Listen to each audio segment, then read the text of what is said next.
श्रीकृष्णचरणकमलेभ्यो नमः। श्रीमद्भगवद्भक्तेभ्यो नमः। गोस्वामी श्री नाभाजी कृत श्री भक्तमाल द्वितीय खंड हम श्रवण कर रहे हैं। आज भक्त श्री कुलशेखर जी का प्रसंग हम उनका सुचरित्र हम श्रवण करेंगे कि संत साखी जाने सभी प्रगट प्रेम कलियुग प्रधान। भक्त दास एक भूप श्रवण सीता हर कीनो। मार मार कर खड़ग बाज सागर में दीनो। नरसिंह को अनुकरण होई हिरणाकुश मार्यो। भये बहे भयो दशरथ राम बिचुरत तन छार्यो। कृष्ण दाम बाधे सुने तिहि छन दियो प्राण। संत साखी जाने सबे प्रगट प्रेम कलियुग प्रधान।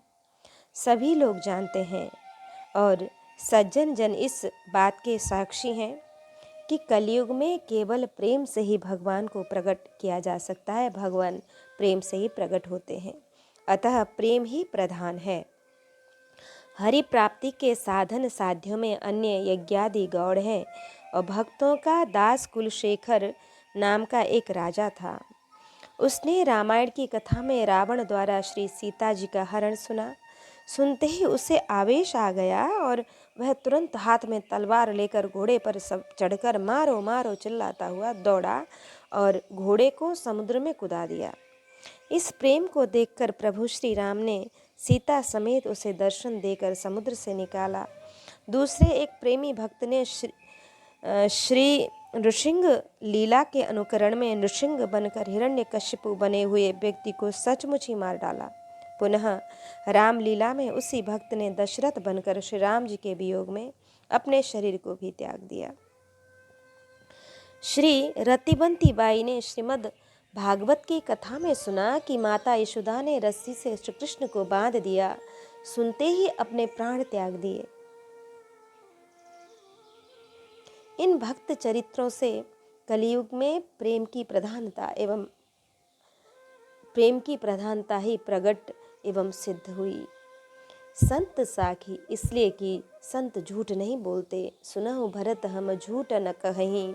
उदासीन तापस बन रहहीं। प्रगट प्रेम प्रधान। प्रेम सर्वोपरि साधन है। बिना प्रेम के सब साधन व्यर्थ हैं। ज्ञान विराग जोग जप तप मख जग मुद मग नहीं थोरे। राम प्रेम बिनु नेम जाए जैसे मृग जल जलधि हिलोरे। मीनस स्नान परक फणि पवक भुंग मेषस्तु पर्णाशनः। नीराशि बिटपस्तथा प्रतिदिनं शेते विले मूषकः।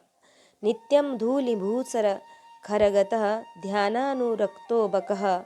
नैतेषां फलमस्ति किंचित ध्रुव प्रेम प्रधानम तपः। मछली नित्य निरंतर स्नान ही करती रहती है। सर्प केवल वायु का आहार करता है। भेड़ बकरियां केवल पत्ते ही खाते हैं। वृक्ष केवल जल को ही ग्रहण करते हैं। चूहा हमेशा बिल में ही सोता है। गधा हमेशा धूल में लपेटे रहता है। बकुला बड़ा ही ध्यान परायण है। परंतु इन साधनों को करने से भी इन सभी को कोई भी प्रिय प्राप्त होता नहीं देखा जाता है। अतः प्रेम को ही सबसे श्रेष्ठ जप तपादि साधन कहा गया। यही कारण है कि भगवान प्रेम से रीझ कर जैसी कृपा करते हैं वैसी अन्य साधनों से नहीं। यथा उमा जोग तपदान तप नाना व्रत मख नेम। राम कृपा नहीं करहि तसी जस निष्केवल प्रेम। क्योंकि राम ही केवल प्रेम प्यारा। प्रेम की प्रधानता पर पहले भी कई बार लिखा जा चुका है। भक्त दास एक भूप, यह बड़ी विशेष बात है। नहीं तो राजा का तो भगवत भक्त होना ही दुर्लभ है। दुर्लभो वैष्णवो राजा। फिर भगवान के भक्तों का दास अर्थात दासानुदास होना तो अत्यंत ही कठिन है। परंतु कुलशेखर जी राजा होकर भी भक्त दास थे। उपर्युक्त छप्पाई में आई कथाओं का स्पष्टीकरण आगे की टीका कवित्त से हो ही जाता है कि संत साखी जाने कली काल में प्रगट प्रेम, बड़ोइया संत जाके भक्ति में अभाव है। हूँ तो एक भूप राम रूप तत्पर महा, राम ही की लीला गुण सुने करी भाव है। विप्र सो सुनावे सीता चोरी को न गावो हियो, खरो भरी आबे वह जानत स्वभाव है। पर्यो दुज दुखी निज सुबन पठाई दियो, जाने न सुनायो भर मायो कियो घाव है। कि संत जन इस बात को जानते हैं और उनके चरित्र साक्षी हैं कि इस कलिकाल में प्रेम से भगवान प्रकट हो जाते हैं। प्रेम ही भगवान का प्रकट स्वरूप है। वह मनुष्य बड़ा ही अभागी मूर्ख है जिसके हृदय में भक्ति का अभाव है। दक्षिण देश का एक राजा था जो श्री रामचंद्र जी के रूप में अत्यंत तल्लीन रहता था। वह श्री रामचंद्र की लीला और उनके गुणों को सर्वदा प्रेम पूर्वक सुनता था। एक ब्राह्मण देव उन्हें रामायण की कथा सुनाया करते थे। वे जानते थे कि राजा का स्वभाव अत्यंत खरा है, भाव से भर जाता है, इसलिए सीता हरण सरीखे प्रसंगों को उन्हें कदापि नहीं सुनाते थे। एक बार वे ब्राह्मण व्यास बीमार हो गए। उन्होंने अपने पुत्र को कथा सुनाने के लिए भेज दिया। वह राजा के स्वभाव को नहीं जानता था। उसने सीता हरण प्रसंग सुना दिया। सुनते ही राजा को यह आभास हुआ कि सचमुच रावण सीता जी को हरण करने के लिए जा रहा हो। उनके हृदय को बड़ी भारी चोट पहुंची। हरि हरि जन से हित नहीं मिथ्याचरण करंत, वशया वश दुज देव गुरु निंदक जान असंत। एक भूप केरल देश के राजा श्री कुलशेखर जी राम रूप तत्पर महा, बैर बढ़्यो सुबढ़्यो अति ही अब को कहीं को लरी कौन पे बूझे, जैसी भई हरि हेरत ही कीजिए की गति काहू न सूझे। बाहर हूँ घर हूँ में सखी अखियान बही छवि आनी अरूझे, सांवरो रूप बस्योर में सिगरो जग सांवरो सांवरो सूझे। एक दिन श्री पंडित जी पंचवटी का प्रसंग वर्णन कर रहे थे। श्री राम जी श्री लक्ष्मण जी को श्री सीता जी की रक्षा में नियुक्त कर स्वयं अकेले ही खरदूषणादि 14,000 राक्षसों का मुकाबला करने को सन्नद्ध खड़े हैं। राक्षसों की विशाल सेना धरो पकड़ो मारो कहते हुए राम जी को घेर लेती है। पंडित जी कह रहे हैं, 14 सहस्त्राणी रक्षसाम भीम कर्मणा एकश्चरामो धर्मात्मा कथम युद्धो भविष्यति। अर्थात धर्मात्मा श्री राम अकेले 14,000 राक्षसों से युद्ध करने जा रहे हैं। इस युद्ध का परिणाम क्या होगा? परम भावुक भक्त नरेश श्री कुलशेखर जी को यह ध्यान नहीं रहा कि हम कथा सुन रहे हैं। उन्होंने तो समझा कि अभी अभी खरदूषणादि अकेले श्री राम से लड़ने आए हैं। अतः उन्होंने भावावेश में तत्काल शंख बजाकर सेनापति को आज्ञा दी कि शीघ्र सेना सजाकर पंचवटी को प्रस्थान करो। हमें शीघ्र श्री राम की सहायता के लिए पहुंचना है। दुष्टों को मारकर श्री राम की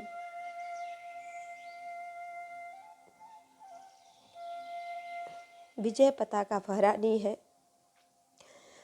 कथावाचक पंडित जी समझ गए कि राजा परम भाव में पड़ गए हैं।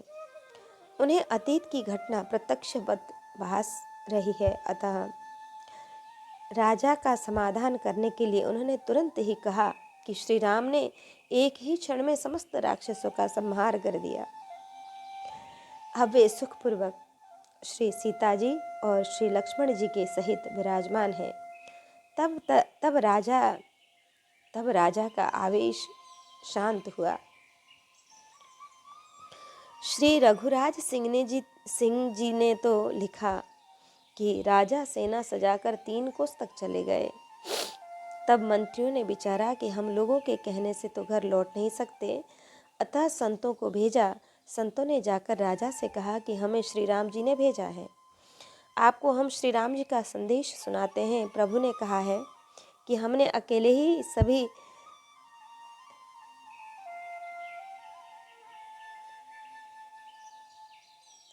राक्षसों को क्षण मात्र में मार डाला है। अब आपको सहायतार्थ यहाँ आने की कोई आवश्यकता नहीं है, आप सुखपूर्वक लौट जाओ। संतों की बात मानकर श्री कुलशेखर जी विजय का डंका बजाते हुए पुनः नगर को लौट आए। उसी दिन से पंडित जी राजा के भाव को जानकर ऐसे प्रसंगों को सुनाते ही नहीं थे। मार मार करी कर खड्ग निकासी लियो, दियो घोरो सागर में सो आवेश आयो है। मारो याही काल दुष्ट रावण बिहाल करो, पावन को देखो सीता भाव दृग छायो है। जानकी बन दो दर्शन दियो आनी, बोले बिन प्राण कियो नीच फल पायो है। सुनी सुख भयो गयो शोक हृदय दारुण जो, रूप को निहारी नयो फेरी के जीवायो है। राजा ने सीता हरण सुनते ही म्यान से तलवार निकाल ली। मारो मारो ऐसा पुकारते हुए घोड़े पर चढ़कर दौड़े।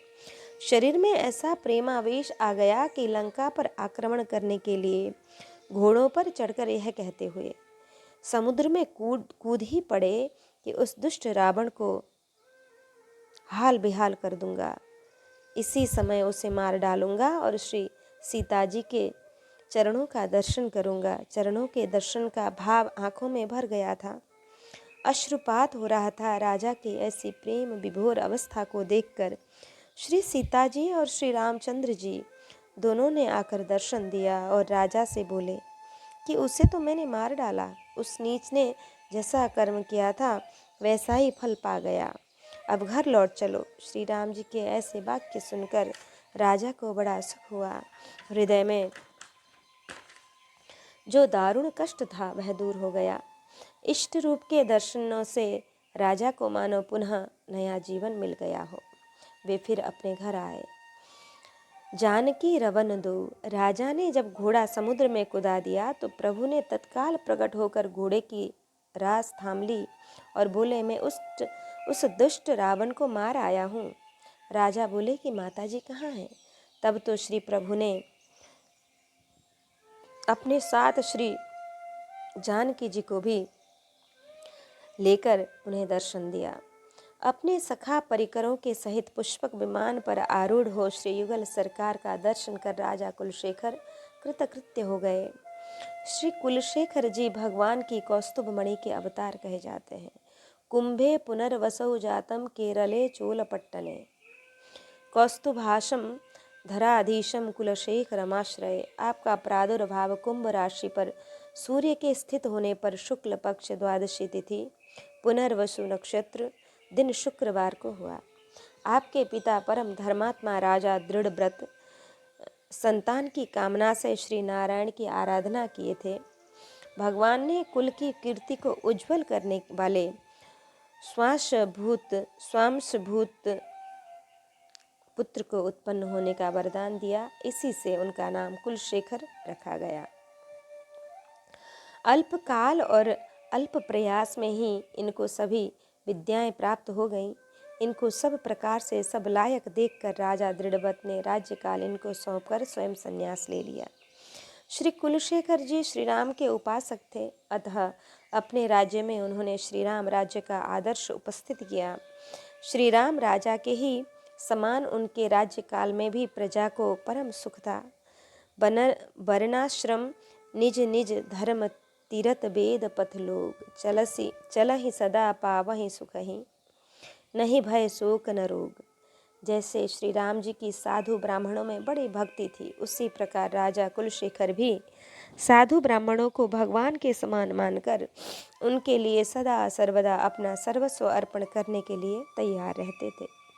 जो भी आता उनके लिए खजाना खोल देते। संसार को ही सत्य मानने वाले मंत्रियों एवं राज दरबारियों को यह बात खलती। वह सोचते रहते थे कि कौन सा उपाय करें जिससे राजा का संत वैष्णवों के प्रति अभाव हो जाए। एक बार रत्न भंडार से एक बहुमूल्य हीरों का हार गायब हो गया। बहुत तलाश करने पर भी उसका पता नहीं चल पाया। तब सबने मिलकर यह षड्यंत्र रचा कि हम सभी लोग मिलकर कहें कि हार इन्हीं मुंडी बैरागियों ने चुराया है। मौका अच्छा था। इस प्रसंग से राजा का मन साधुओं की ओर से अवश्य फिर जाएगा। फिर क्या था, सब लोगों ने एक साथ राजा से साधुओं की चुगली की। उन्हीं लोगों ने हार को चुराया है। दृढ़ निष्ठावान राजा ने कहा, ऐसा कदापि संभव नहीं है। मैं अपने कथन एवं साधुओं की सत्यता की प्रामाणिकता के लिए शपथ करूंगा। ऐसा कहकर राजा ने एक कलश मंगवाया और उसमें स्वर्ण मुद्रा तथा एक अत्यंत विषधर काला नाग बंद कराकर कहा कि अब मैं कलश में हाथ डालकर स्वर्ण मुद्रा निकालता हूँ। यदि साधुओं ने हार चुराया होगा तो वह नाग मुझे डस लेगा, और यदि नहीं चुराया है तो मेरा वो बाल भी बाका नहीं करेगा। यह कहकर राजा ने सबके सामने मोहर निकाल ली। सांप हिला भी नहीं, काटना तो बहुत दूर रहा। इसके बाद राजा ने चुगलखोरों से कहा कि अब तुम लोग अपने वचन को प्रमाणित करने के लिए कलश में से मुद्रा निकालो। षड्यंत्रकारियों के होश उड़ गए। उनका मुंह काला हो गया। वे अपनी करनी पर बड़े लज्जित हुए। किसी का साहस नहीं हुआ और मोहर निकालने कैसे निकालते, क्योंकि वो तो मिथ्यावादी थे। संयोग की बात, इसी हलचल में वह हार भी मिल गया। तब राजा इन षड्यंत्रकारियों पर बड़े ही कुपित हुए और संपूर्ण राज्य में घोषणा करवा दी कि जो कोई संतों में अभाव करेगा उसे प्राणदंड दिया जाएगा। राजा की इसी निष्ठा को लक्ष्य कर श्री नाभाजी ने इन्हें भक्तदास कहा है। वर्णन आया है कि राजा कुलशेखर जी नित्य प्रति षोडशोपचार पूजन का साज सजाकर बड़े समारोह के साथ श्री रंगनाथ भगवान का पूजन करने जाया करते थे। परंतु मार्ग में यदि कोई संत मिल जाता तो उस सामग्री से उन संत का ही सविधि पूजन करते और पालकी में बिठाकर घर लिवा लाते और बड़ा उत्सव मनाते, मानो साक्षात श्री राम जी ही घर पर पधारे हों। इन्होंने आजीवन इस व्रत का निर्वाह किया। श्री कुलशेखर जी ने मुकुंद माला स्तोत्र रत्न की रचना की है, जो भक्तों का सर्वस्व है। उसके कुछ उदाहरण नीचे दिए जाते हैं। जयतु देवो देवकी नंदनोयम, जयतु कृष्णो वृष्णिवंश प्रदीपः, जयतु मेघ श्यामल कोमलांगो, जयतु पृथ्वी भारनाशो मुकुंद। कृष्ण त्वदीयं पद पंकज पंजरांत, मध्यैव मे विशतु मानस राजहंस, प्राण प्रयाण समय कफवात पित्ते, कंठावरोधन विधौ स्मरणं कुतस्ते। इदं शरीरं सतसन्धि जर्जरं, पतत्यवश्यं परिणाम पेशलं, किमौषधं पृच्छसि मूढमूर्तये दुर्मते, किमौषधं पृच्छति मूढ़ दुर्मते, निरामयं कृष्णरसायनं पिबः। जिह्वे कीर्तय केशवं मुररिपु, चेतो भव श्रीधरं, पाणिद्वन्द्वसमर्चयाच्युत कथा, श्रोत्रद्वयं त्वं शृणु, कृष्णं लोकय लोचनद्वय हरेर्, गच्छङ्घ्रि युग्मालयं, जिघ्रघ्राणमुकुन्द पादतुलसीं, मूर्धन्यमाधोक्षजम। इस प्रकार हमने श्री कुलशेखर जी का चरित्र श्रवण किया। अब आए श्री लीलानुकरण एवं श्री रतिवंती जी का प्रसंग, रतिवंती जी का चरित्र हम श्रवण करें कि नीलाचल धाम तहाँ लीला अनुकरण भयो, नरसिंह रूप धरि साँचे मारी डार्यो है। को कहे द्वेष को कहत आवेश तोपे, करो दशरथ कियो भाव पूरो पायो है। हुति एक बाई कृष्ण रूप सो लगाई, मति कथा में न आई सुत सुनी कहो धार्यो है। बांधे जसुमति सुनी औरे भई गति करी, करी दई सांची रति तन तजो मन बार्यो है। एक बार जगन्नाथ में श्री नृसिंह लीला हुई। उसमें एक प्रेमी भक्त ने नृसिंह का वेश धारण कर लीला का अनुकरण किया और आवेश में आकर उन्होंने हिरण्यकश्यप को सचमुच ही मार डाला। लोगों में हल्ला मच गया।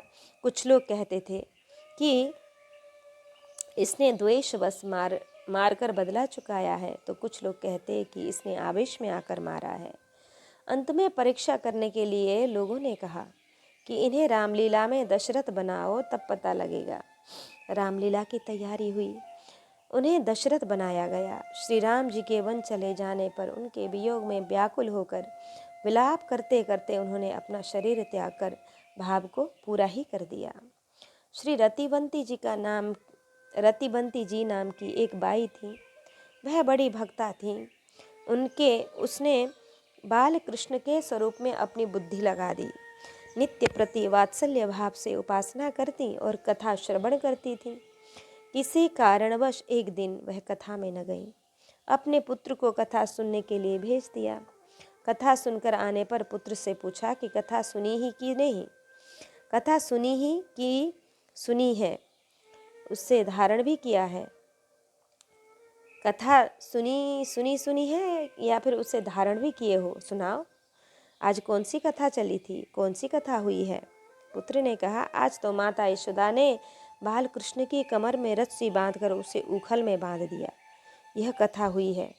नवनीत से भी कोमल कलेवर में कड़ी रस्सी अति कष्टदायक हुई होगी, अतः बंधन प्रसंग सुनते ही बाई जी की और ही दशा हो गई।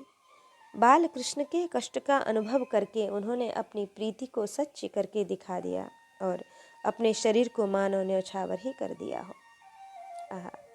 लीला अनुकरण की प्रथा अत्यंत प्राचीन है। सतयुग में महाराज इक्ष्वाकु जी का श्री राम लीला अनुकरण करना पाया जाता है। श्री इक्ष्वाकु जी की कथा। त्रेता युग में श्री राम जी का बाल्यावस्था में राजाओं के चरित्रों का अनुकरण करना पाया जाता है। विद्या विनय निपुण गुणशीला, खेल ही खेल सकल नृप लीला। श्री काक भुषुंडी जी भी ब्राह्मण शरीर में बालापन में श्री राम लीला अनुकरण करते। खेलो तहु बालक नमीला, करो सकल रघुनायक लीला। द्वापर में ब्रज देवियों का श्री कृष्ण लीला अनुकरण करना पाया जाता है। इत्युत्मत्तवचो गोप्य कृष्णन वेष्ण कातरहा, लीला भगवतस्ताताम लीला भगवतस्तास्ता ह्युनु चक्रुस तदात्मिकहा। महाराज के समय श्री कृष्ण के अंतर्ध्यान होने पर बहुत अन्वेषण करने पर भी जब श्री कृष्ण नहीं मिले, तो इस प्रकार प्रेम मत वाली गोपियाँ प्रेम प्रलाप करती हुई भगवान श्री कृष्ण को ढूंढते ढूंढते कांतर हो गई थी।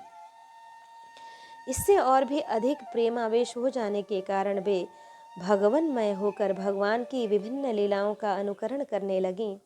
लीला अनुकरण की इस शाश्वत परंपरा को लक्ष्य कर कलयुग में भी रसिक भक्तों ने श्री राम लीला एवं श्री रास लीला का अनुकरण का प्रचुर प्रसार किया। बहुत प्रचार प्रसार हुआ है। इससे रसिक जनों को तो साक्षात सुख का अनुभव होता है और संसारी जनों के हृदय में भी भक्ति के संस्कार बनते हैं। खेद है कि आधुनिक अश्लील चलचित्रों ने लीला अनुकरण के पवित्र उद्देश्य को लांछित कर दिया है। अब तो हम टीवियों में भी भगवत लीला का दर्शन कर पाते हैं, लेकिन वह भाव नहीं हो पाता जो पहले हुआ करता था। अतः अब तो टीवियों में भी भगवत लीला का अनुकरण करने का समय नहीं है कि अगर हो सके तो वाणी जी ही पाठ करें, भक्तमाल अनुकरण करें, भक्त चरित्र सुने, श्री भागवत कथा सुने, वो सबसे अच्छा रहे। परम भागवती श्री रंती बाई जी स्वयं कथा सुनने न जा सकी तो अपने लड़के को कथा सुनने के लिए भेजी। लड़के से उन्होंने कहा कि यदि तू ध्यानपूर्वक कथा सुनकर ज्यों की त्यों मुझे सुनाएगा तो मैं तुझे लड्डू दूंगी, और यदि ठीक से नहीं सुनेगा तो मैं मारूंगी। इसी प्रकार प्रत्येक माता पिता को स्वयं सात्विक जीवन व्यतीत करते हुए अपने बालकों को शुभाचरण की ओर प्रेरित करना चाहिए। किशोरों के कोमल हृदय में संस्कार शीघ्र घर कर जाते हैं, अतः बाल्यावस्था से ही शुभ संस्कार डालने चाहिए। बहुत से लोग ऐसा मान लेते हैं कि कथा सुनने से बालक बिगड़ जाते हैं, अतः उन्हें कथा सत्संग में जाने ही नहीं देते। इस पर एक दृष्टांत है सेठ का। सेठ जी नित्य प्रति कथा सुनने जाया करते थे। एक दिन कथा में देर से पहुँचे। जब कथावाचक श्री पंडित जी ने विलंब का कारण पूछा तो सेठ जी ने कहा कि पंडित जी आज आने लगा तो लड़का भी कथा सुनने के लिए मचल गया, उसी को समझाने बुझाने में देर हुई। पंडित जी ने कहा तो क्या हर्ज था, लड़के को भी लेवा लाते। सेठ बोले नहीं महाराज, बालकों का हृदय कोमल होता है, अगर कहीं कथा उसको लग गई तो घर चौपट हो जाएगा। मैं तो छाती कर्री करके आता हूँ, जिससे कोई बात हृदय में बैठे नहीं, और जो सुनता हूँ सब यहीं का यहीं छोड़ जाता हूँ। भला बालक की इतनी बुद्धि कहाँ। कि पंडित जी ने हंसकर कहा कि आप इतने दिन से कथा सुन रहे हैं परंतु आपको नहीं लगी, तो 1-2 दिन सुनने से बालक को इतनी जल्दी नहीं लग जाएगी। कभी कभी उसे भी लाया करिए। जब कथा लगने लगे तो मत लाना, फिर जब तुम्हें कथा समझ में आने लगे तो फिर मत लाना। पंडित जी की बात मानकर एक दिन सेठ जी बालक को भी साथ लाए। संयोग की बात, उस दिन कथा में यह प्रसंग आया कि गौ ब्राह्मण का खाया हुआ व्यर्थ नहीं जाता। बालक ने इस बात को धारण कर लिया। दूसरे दिन सेठ जी कथा में आए। बालक दुकान पर बैठा रहा। परचून की दुकान थी। एक गाय आई और दाल के टीन में मुंह डाली। बालक ने पीठ फेर ली। गैया पूरी दाल खा गई। कथा सुनकर सेठ जी आए तो देखे दाल का टीन खाली पड़ गया था। बोले बेटा, आज तो दाल की खूब बिक्री हुई है। बालक ने कहा पिताजी, बिक्री तो एक छटाक भी कहीं नहीं हुई। सेठ बोला तो फिर दाल का क्या हुआ। बालक बोला गैया खा गई। सेठ बोला कि तू कहाँ था उस वक्त। बालक बोला कि यहीं था। सेठ ने पूछा तो गाय को भगाया क्यों नहीं। बालक बोला कि कल कथा में सुना था कि गाय और ब्राह्मण का खाया व्यर्थ नहीं जाता, अतः मैंने नहीं भगाया। यह सुनकर सेठ जी ने माथा ठोका कि एक दिन की कथा में ही दुकान चौपट हो गई। सेठ जी को यह खबर नहीं कि उससे परमार्थिक लाभ कितना हुआ। गोमाता के आशीर्वाद से आगे चलकर वह बालक महान भक्त हुआ। कि प्रसाद अवज्ञा जानी के पाणी तजो एके नृपति, हो कहा कहो बनाई बात सब ही जग जाने, करते दोना भयो श्याम सौरभ मन माने, 56 भोगते पहिल खींच कर्मा की भावे, शिल्प लेके कहत कुंवरी पे हरि चली आवे। है भक्तन हित सुत विष दियो भूप, नारी प्रभु राखी पति, प्रसाद अवज्ञा जाने के पाणी तजो एके नृपति। श्री नाभाजी कहते हैं कि जगन्नाथपुरी के एक राजा ने अपने दाहिने हाथ से प्रसाद का अपमान हुआ जानकर उसे त्याग दिया, अर्थात कटवा दिया। इस बात को तो मैं अपनी ओर से बनाकर क्या कहूँ, अर्थात बनाकर नहीं कहता हूँ। इससे तो सारा संसार जानता है कि उस भक्तराज के कटे हुए हाथ से दोना का वृक्ष उत्पन्न हुआ, जिसके पुष्प एवं पत्रों की सुगंध श्याम सुंदर को अत्यंत प्रिय लगती है। श्री जगन्नाथ जी को छप्पाए राजभोग से पहले श्री कर्माबाई की खिचड़ी अति स्वादिष्ट लगती है। श्री जगन्नाथ जी को 56 भोग से पहले श्री कर्माबाई की खिचड़ी ही अच्छी लगती है, स्वादिष्ट लगती है, अतः अब तक नित्य उसका भोग लगता है। हे शिल्पिले प्रभु, ऐसा कहते ही दोनों कन्याओं के पास भगवान चले आए। 2 रानियों ने भक्तों के लिए अपने अपने पुत्र को विष दिया। प्रभु ने उन रानियों की लज्जा रखी, उनके पुत्रों को जीवित किया। भगवत प्रसाद की महिमा के संबंध में हम आगे देखेंगे छप्पाए में। हरि प्रसाद रस स्वाद के भक्त इतने परमान एके नृपति भाव यह कि प्रसाद निष्ठा में यह राजा अद्वितीय हुए। प्रभु राखी पति रहीमन को का करे, ज्वारी चोर लबार, जो पति राख नहार है, माखन चाखन हार। प्रसाद की अवज्ञा ते तजो नृप कर एक, करी के विवेक सुनो जैसे बात भई है। खेले भूप चौपरी को, आयो प्रभु मुक्त शेष, दाहिने में पासे बाएं छुओ मती गई है। ले गए रिसाए के फिर आया महादुख पाया, उठो नर देव गृह गायो सुनी नहीं है। लियो अनसन हाथ तजो यही छन तब, साचो मेरो पन बोली विप्र पूछी लई है। कि भगवान के प्रसाद का अपमान हो जाने से श्री जगन्नाथपुरी के राजा ने अच्छी तरह से सोच विचार कर अपना हाथ कटवाया। यह बात श्री नाभाजी ने संप्रेक्ष में लिखी है। यह घटना कैसे घटी सो सुनिए। एक दिन राजा चौपट खेल रहा था, चौसर खेल रहा था। उसी बीच श्री जगन्नाथ जी के पांडा जी प्रसाद लेकर आए। राजा के दाहिने हाथ में पासा था। क्रीड़ारत होने के कारण उसमें बुद्धि नहीं रह गई थी, अतः उसने बाएं हाथ से प्रसाद को छूकर उसे स्वीकार किया। इस प्रकार प्रसाद का अपमान जानकर पंडा जी रुष्ट हो गए।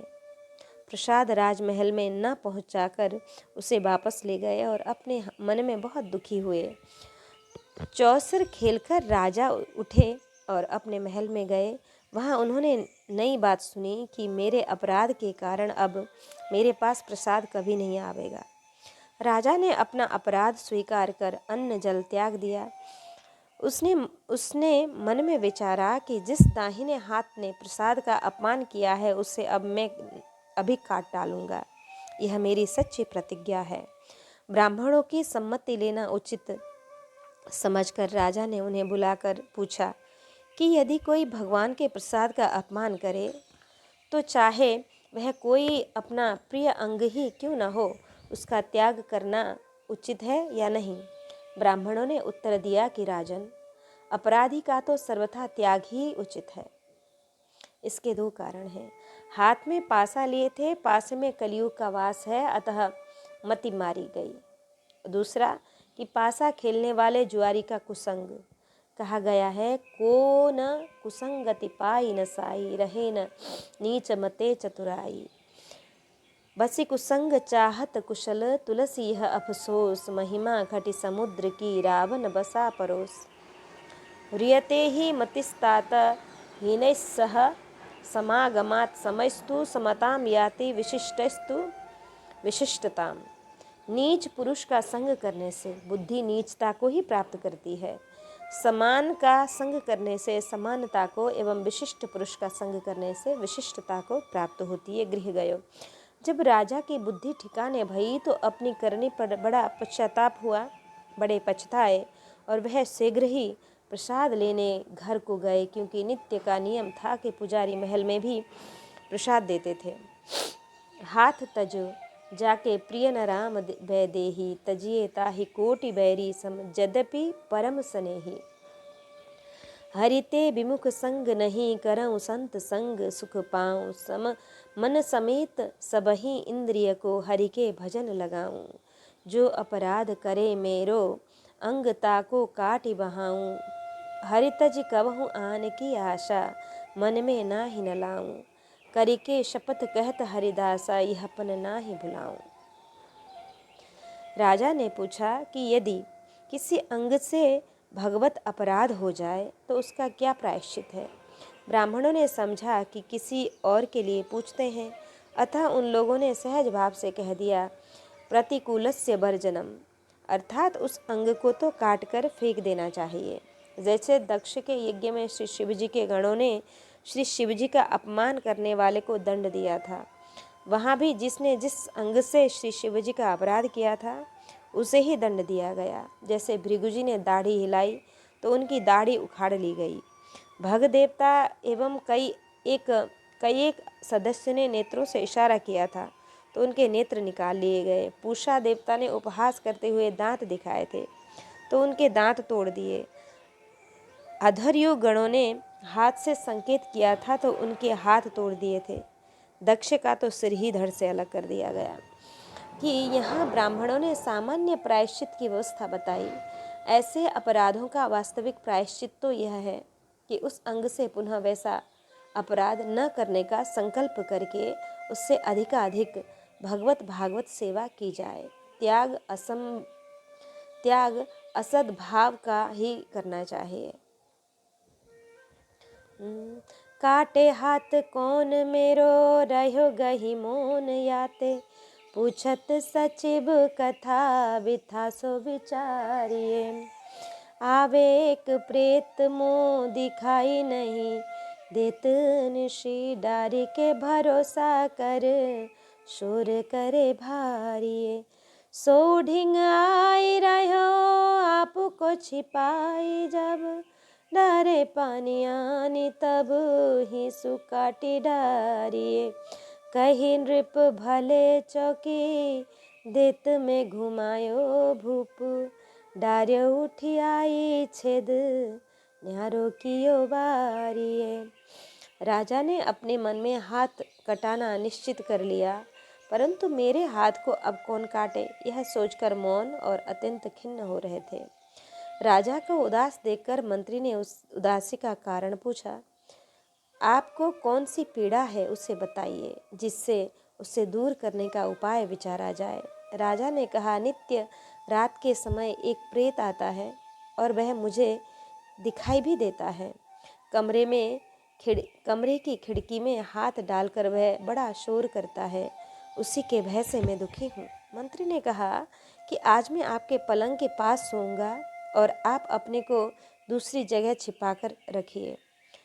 जब वह प्रेत झरोखे में हाथ डालकर शोर मचावेगा तभी मैं उसका हाथ काट दूंगा। सुनकर राजा ने कहा, बहुत अच्छा, ऐसा ही करो। रात होने पर मंत्री जी के पहरा देते समय राजा ने अपने पलंग से उठकर झरोखे में हाथ डालकर शोर मचाया। मंत्री ने उसे प्रेत का हाथ जानकर तलवार से हाथ काट डाला। मानो राजा ने अपना ही नहीं अपना सर्वस्व न्यौछावर कर दिया। राजा की ऐसी भक्ति पर स्वयं को न्यौछावर करता हूँ। देखी के ला जानो कहा कियो में आ जानो नृप, कही प्रेत मानो यही हरि सो बिगारिये। कही जगन्नाथ देव ले प्रसाद जाबो वहाँ, ल्याबो हाथ बोबो बाग सोई उर्धारिये। चले तहाँ धाई भूप आगे मिलो आई हाथ, निक स्यो लगाई हियो भयो सुख भारिये। ल्यायो कर फूल ताके भये फूल दोना के जू, तीन ही चढ़त अंग गंध हरि प्यारिये। राजा का हाथ कटा देखकर मंत्री जी अति लज्जित हुए और पछताते हुए कहने लगे कि मैं बड़ा मूर्ख हूँ, मैंने यह क्या कर डाला। राजा ने कहा, तुम निर्दोष हो, मैं ही प्रेत था, क्योंकि मैंने प्रभु से बिगाड़ किया था। राजा की ऐसी प्रसाद निष्ठा देखकर अपने पंडितों से श्री जगन्नाथ जी ने कहा कि अभी अभी मेरा प्रसाद लेकर जाओ और राजा को दो और उसके कटे हुए हाथ को मेरे बाग में लगा दो।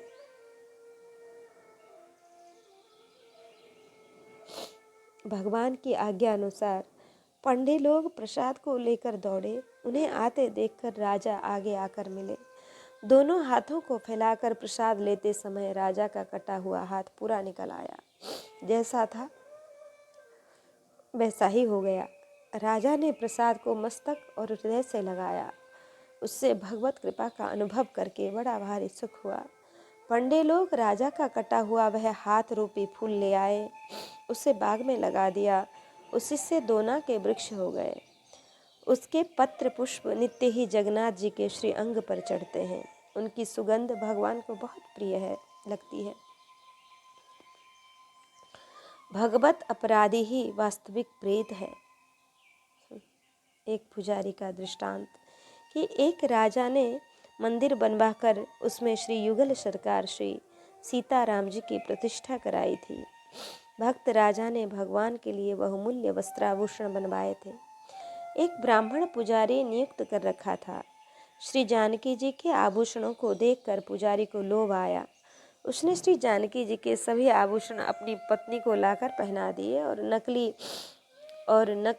बनवाकर श्री जानकी जी को धारण करा दिए। उस अपराध के फलस्वरूप वह पुजारी मरकर प्रेत हुआ।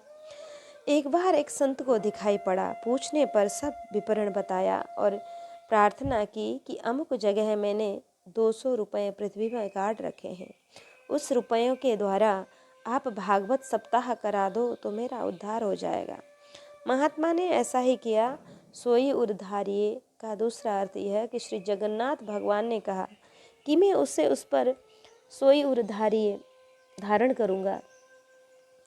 हाथ निकस्यो, इस पर दृष्टांत श्री शंख और लिखित का हमने पहले पूर्वार्ध में पाठ किया है, पारायण किया कि ऐसा भी कहा जाता है कि राजा ने प्रसाद के लिए हाथ बढ़ाया तो पुनः बाईं हाथ बढ़ा, क्योंकि दाहिना तो कट ही गया था। तब राजा फिर अब बड़े सोच में पड़ गए कि यह तो पुनः अपराध बन गया, अतः मारे ग्लानि के अब की बार शरीर त्यागने का निश्चय किए। तब तक हाथ निकिस्यो भयो सुख भारिये, हाथ निकालने का सुख हुआ और प्रसाद पाने का भारी सुख हुआ। इसलिए भगवत प्रसाद को बड़े श्रद्धा और प्रेम से ग्रहण करना चाहिए। कहीं हमसे कोई ऐसा अपराध न बन पाए कि प्रसाद का अपमान हो, क्योंकि भगवान का प्रसाद बड़ा महत्वपूर्ण होता है भक्तों के लिए। इसलिए जब भी प्रसाद की बात आए तो बड़े प्रेम और श्रद्धा से उसको ग्रहण कर लेना चाहिए। इस प्रकार हमने श्री पुरी नरेश जी की कथा, उनका चरित्र श्रवण किया। अब आए श्री कर्माबाई जी की कथा श्रवण करें कि उती एक बाई ताको कर्म सुनाम, जानी बिना रीति भांति भोग खिचड़ी लगा बही, जगन्नाथ देव आपू भोजन करत निके, जीते लगे भोग तामे यह अति भावही, गायो तहाँ साधु मानी बड़ो अपराध करे, भरे बहु श्वास सदा चारले सिखा वही, भाइयों अबार देखे खोली के किबार जो पे, झूठन लगी है मुख धोए बिना वही। एक भक्ता बाई थी, उसका नाम कर्मा, यह सुंदर नाम था। वह आचार विचार की रीति भांति को नहीं जानती थी, परंतु अपने अपार वात्सल्य प्रेमवश नित्य प्रातः खिचड़ी बनाकर श्री जगन्नाथ जी को भोग लगाती थी। श्री जगन्नाथ जी स्वयं प्रकट होकर बड़े प्रेम से भोजन किया करते थे। मंदिर में जितने भोग लगते थे उनमें ऐसा स्वाद नहीं आता था जैसा कि श्री कर्माबाई की खिचड़ी में था। एक दिन वहाँ कोई संत पहुँच गए। उन्होंने देखा कि बिना स्नान किए, बिना चौका बर्तन किए ही खिचड़ी बना रही है। संत ने उसे अपराध माना और दुखी होकर लंबी सांसें लेकर श्री कर्माबाई को आचार विचार के अनुसार पवित्रता पूर्वक खिचड़ी बनाने का उपदेश दिया। दूसरे दिन संत की बताई विधि के अनुसार श्री कर्माबाई ने खिचड़ी बनाई तो बड़ी देर हो गई। श्री जगन्नाथ जी खिचड़ी खा रहे थे, उधर मंदिर में पंडों ने पट खोले। शीघ्रता से भगवान बिना मुख धोए चले आए। उनके मुख पर जूठन लगी थी। उसे पंडों ने देखा कि इन बाई जी का कर्माबाई से नाम, कि इन बाई जी का माता पिता का रखा हुआ नाम तो कुछ और था, परंतु भक्त प्रेम परवश श्री जगन्नाथ भगवान जब खिचड़ी बनाने में देर देखते तो मचलने लगते और ठुनक कर कहते, तन कर कहते, जल्दी कर्मा जल्दी कर्मा, मुझे जाना है। बार बार कहने से इनका नाम ही पड़ गया कर्मा। इसलिए कहा कि यह भगवान का रखा हुआ नाम है, दिव्य नाम है, प्रेम का नाम है। यह जगदीशपुरी में रहती थी। गयो तहाँ साधु, इससे जनाया गया कि कर्माबाई साधु सेवा भी करती थी। श्री जगन्नाथ भगवान जो जितना रिश्ते हैं वह उसकी साधु सेवा का ही प्रताप था। भगवान का विरध है, मानत सुख सेवक सेवकाई। संत सेवा की महिमा के संबंध में पूर्व प्रसंगों में लिखा ही जा चुका है। ये दक्षिण के आचार्य वैष्णव थे, सदाचार लय सिखा वहीं। साधु जी आचार विचार की महिमा बताकर कर्मा को सिखलाने लगे कि देखो, प्रातः काल उठकर सबसे पहले शौचादि से निवृत्त होकर स्नान करना चाहिए, फिर चौका बर्तन साफ करना चाहिए, चौका दो हाथ ऊपर दीवार तक लगाना चाहिए, क्योंकि रोटी बनाने में सड़सी चिमटा से वहाँ तक छू जाता है, उससे सखरा हो जाता है। लकड़ियों को धोकर सुखाकर तब भंडार पर घर में ले जाना चाहिए आदि। दूसरे दिन महात्मा वही थे। कर्माबाई सवेरे से ही उनके निर्देशानुसार षड कर्म में लग गईं। समय पर श्री ठाकुर जी आए, देखा तो अभी वह स्नान कर रही थी। साधु बाबा उपदेश छांट रहे थे, अतः चले गए। कुछ देर बाद फिर आए तो देखे कि चौका लगा रही थी। 1 घंटे बाद पुनः आए तो बर्तन साफ करते पाए। अभी खिचड़ी का नामो निशान नहीं था। घूम फिर कर फिर पुनः आए तो देखे कि अब खिचड़ी बनाने जा रही है। श्री ठाकुर जी साधु को कड़ी दृष्टि से देखते हुए लौट गए। अब की बार आए तो खिचड़ी तैयार तो मिली, परंतु समय अधिक हो गया था। उधर मंदिर में भी भोग की तैयारी हो रही थी, अतः मन ही मन साधु पर बहुत चिढ़े, बहुत कुड़े। जल्दी जल्दी जैसे तैसे खिचड़ी खा तो लिए, परंतु आचमन नहीं कर पाए थे कि मंदिर में भोग की घंटी बज गई। अतः त्वरा मतलब जल्दी में झूठे हाथ मुंह से मंदिर में जा बिराजे। पूछी प्रभु भयो कहा, कहिए प्रगट खोली। बोली हूँ न आबे हमें, देखी नई रीति है। कर्म सुनाम एक खिचड़ी खबावे मोही। मैं हूँ नित पाऊँ जाई, जानी साची प्रीत है। गायो मेरो संत रीति, भांति सो सिखाई आयो।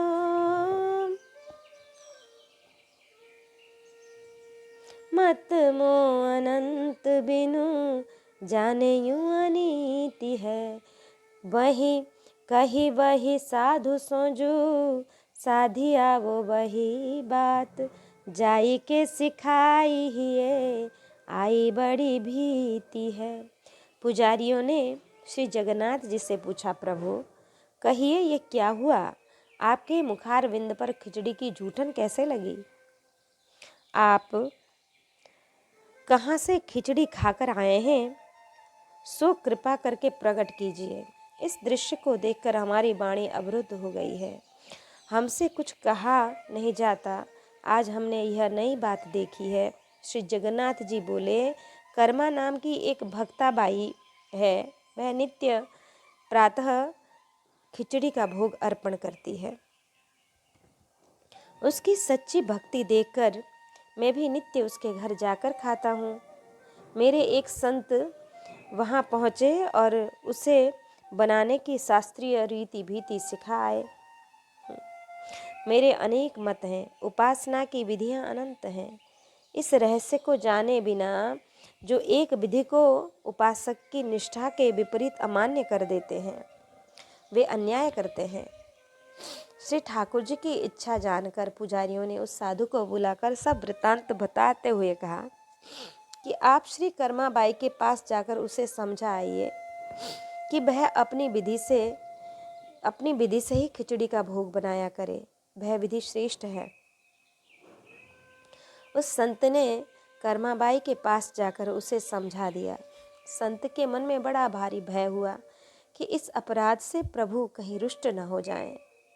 तब तक कर्माबाई जीवित रहीं, भोग लगाती रहीं। उसके बाद अब भी नित्य प्रातःकाल श्री जगन्नाथ जी को कर्माबाई की खिचड़ी का भोग लगाया जाता है।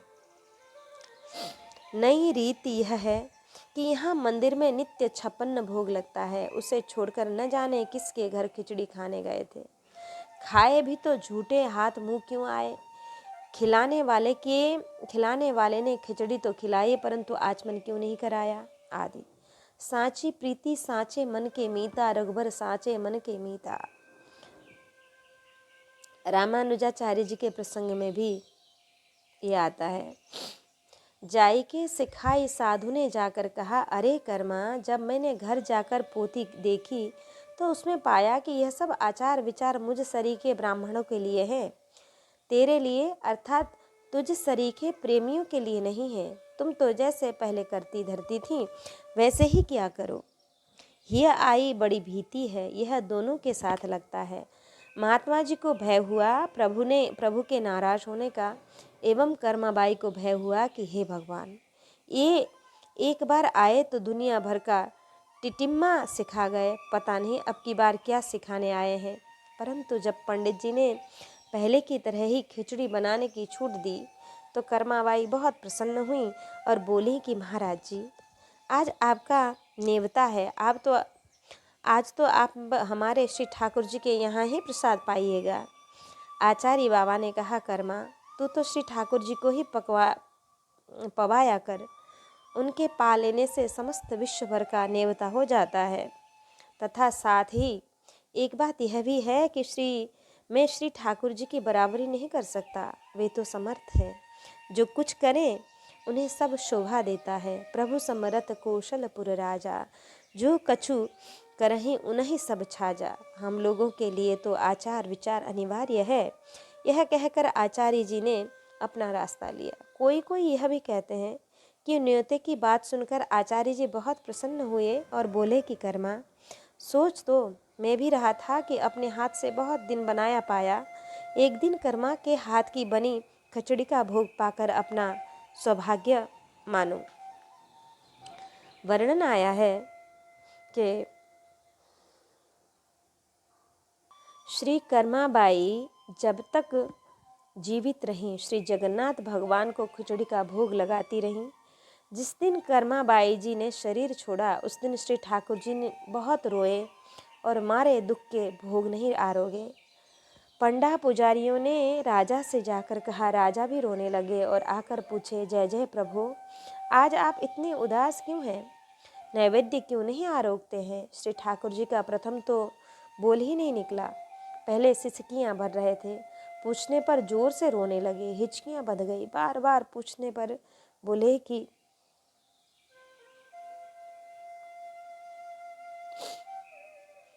आज मैया नहीं रही, अब मुझे खिचड़ी कौन खिलाएगा? राजा ने कहा कि तो आप उसे अपने धाम क्यों भेज दिए, यहीं रखते। भगवान बोले, मैं अपने भक्तों को मृत्यु लोक में बहुत दिन तक नहीं रखना चाहता, क्योंकि यहाँ बड़ा कष्ट होता है।